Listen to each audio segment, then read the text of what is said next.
اے راہبر کامل چلنے کو تیار تو ہوں پر یاد رہے اس وقت مجھے بھٹکا دینا جب سامنے منزل آ جائے۔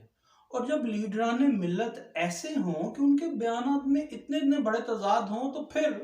ملی لوگ اور ملت والے تو یہی کہیں گے کہ جناب آپ ہمیں بخش رکھیے، آپ جس منزل کی طرف ہمیں لے جانا چاہتے ہیں وہاں ہم نہیں جانا چاہتے، ہمیں بھٹکا ہی دیں۔ اب جو سابق کمشنر راول پنڈی نے جو بیان داغا تھا، ان کا ضمیر جاگا تھا کہ جناب chief justice of Pakistan, chief election commissioner of Pakistan نے دھاندلی کی تھی، مجھ سے کروائی اور میں نے اپنے ماتحت عملے سے کروائی۔ ان کا ضمیر جاگا تھا یا سویا تھا،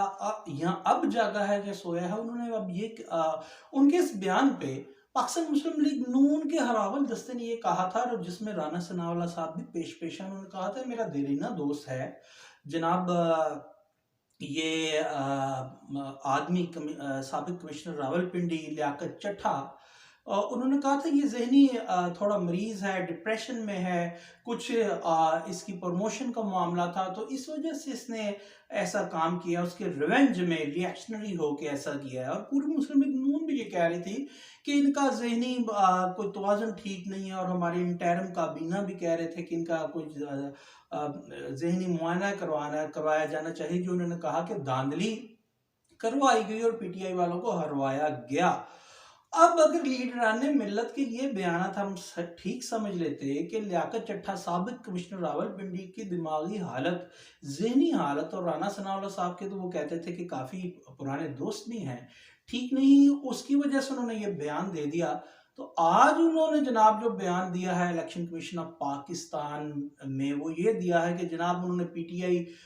کے ایما پر اس طرح کا بیان تھا، ان کی ملی بھگت سے یہ سٹیٹمنٹ جاری کیا، اور انہوں نے قوم میں ابتری پیدا کی یہ بیان دے کے، اور وہ اپنے بیان سے chief justice of Pakistan, chief election commissioner of Pakistan کا نام نکالتے ہیں، اور انہوں نے یہ بھی کہا کہ نہ مجھ سے چیف الیکشن کمشنر پاکستان نے کہا کہ دھاندلی کرو، نہ میں اپنے ماتحت عملے سے کروایا، میں سرنڈر کرتا ہوں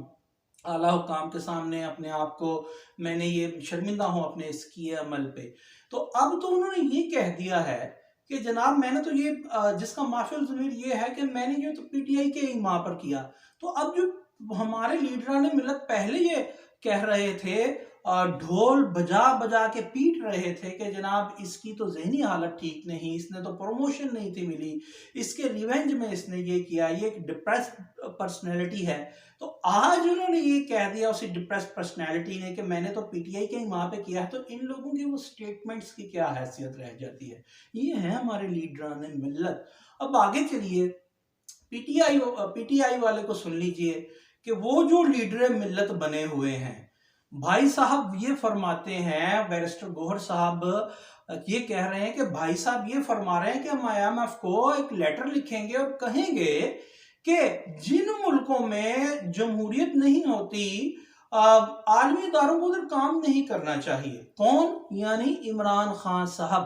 اب ان کی ہوشیاری، اور یہ ہے ہمارے لیڈران ملت، ذرا آپ چیک آؤٹ کیجئے، وہ کہتے ہیں، انہیں کہیں گے پہلے دھاندلی شدہ حلقوں کا آڈٹ کروایا جائے، اور یہ اس سے پہلے کوئی نیگوسیشن نہ کی جائے۔ یہ ہیں وہ صاحب جو کہتے تھے کہ پاکستان مسلم لیگ نون اور پاکستان پیپلز پارٹی باریاں لیتے ہیں اور اقتدار کے بھوکے ہیں، اور یہ کس قسم کی بھوک ہے کہ جناب بھائی صاحب فرما رہے ہیں کہ آئی ایم ایف کو ہم یہ کہیں گے، ان کے وہاں پہ بیرسٹر گوہر صاحب نے یہ کہا ہے کہ ہم یہ کہیں گے کہ جناب عالمی اداروں کو ان ملکوں میں کام نہیں کرنا چاہیے جہاں جمہوریت نہیں۔ تو بھائی اگر آپ کے ساتھ دھاندلی بقول آپ کے ہو گئی ہے تو یہ آپ کا ویژن ہے، یہ آپ کی سیاسی اور یہ آپ کی قومی سلامتی کے لیے بصیرت ہے کہ آپ آئی ایم ایف کو یہ کہیں گے کہ جناب دھاندلی تو میرے ساتھ ہوئی ہے، مگر آپ ادھر کام نہ کرو، ادھر جمہوریت نہیں۔ تو جہاں جو جمہور بستے ہیں وہ آپ کا مشہور عالم ڈائلاگ تھا کہ یہ تمہارے باپ کا پیسہ ہے، تو کیا بھائی جان وہ آپ کے باپ کے پیسے سے وہ جمہور یہاں کے زندہ رہیں گے؟ آئی ایم ایف سے نیگوسیشن کے بعد کیا ہونا ہے؟ پیسے آنے ہیں، ادھار ملنے ہیں، جو تمام جو اقتصادی اکنامک ایکسپرٹس ہیں وہ کہہ رہے ہیں کہ گورنمنٹ آپ کی بھی بن جاتی تو آپ کو بھی جانا پڑنا تھا، آپ پچھلی دفعہ بھی گئے تھے، اب بھی لوگوں نے جانا ہے، تو آپ کو اگر جمہور سے کوئی بھی رغبت، کوئی بھی ہمدردی ہوتی تو آپ آئی ایم ایف کو ایسا لیٹر لکھنے کا کہتے۔ یہ ہے ہمارے لیڈران ملت، اور ہمیشہ میں آپ کو کہا کرتا ہوں کہ آپ لوگ خود اٹھیے، اپنے اندر سے اپنے جیسے لیڈروں کو نہ صرف ان کی پروڈکشن کیجئے یا ان کو تیار کرنے کی کوشش کیجئے، بلکہ انہیں ہی چنیے۔ یہ ہے وہ عمران خان صاحب جو جمہوریت کا ڈھول پیٹتے نہیں تھکتے، اور جن کے لیے امریکہ کے بھی پیٹ میں مروڑ اٹھ رہے ہیں، اور ہم مانتے ہیں ایسا شاید ہوا ہے کہ یہ جو الیکشن ہوئے ہیں یہ رگ ہوئے ہیں، اس میں کافی رگنگ ہوئی ہے، مگر کیا عمران خان کو یہ کہنا چاہیے کہ آئی ایم ایف کو یہ لیٹر لکھیں گے کہ جناب جن ملکوں میں جمہوریت نہیں ہوتی ان کے وہاں پہ عالمی اداروں کو کام نہیں کرنا چاہیے، اس سے پہلے آڈٹ کروایا، یعنی آڈٹ نہیں ہوگا، آپ کو سیٹ نہیں ملے گی تو یہاں کے عوام اور یہاں کی معیشت بھلے ڈیفالٹ کر جائے آپ کی بلا سے، آپ کو سیٹ چاہیے۔ اور یہ آپ کہا کرتے تھے کہ نواز شریف کا خاندان اور زرداری کا خاندان سیٹ کا بھوکا ہے، اور آج تو آپ ٹائیگر کہا کرتے تھے اپنے ہواریوں کو، اور اپنے آپ کو بھی یہی شاید کنسیڈر کرتے تھے، تو آج تو آپ مجھے ٹائیگر، بھوکا ٹائیگر لگے ہیں جو شاید اپنے الائز کو بھی کھا جاتا ہے اور اپنے دوستوں کو بھی کھا جاتا ہے۔ اور یہ آپ نے جو بات کی ہے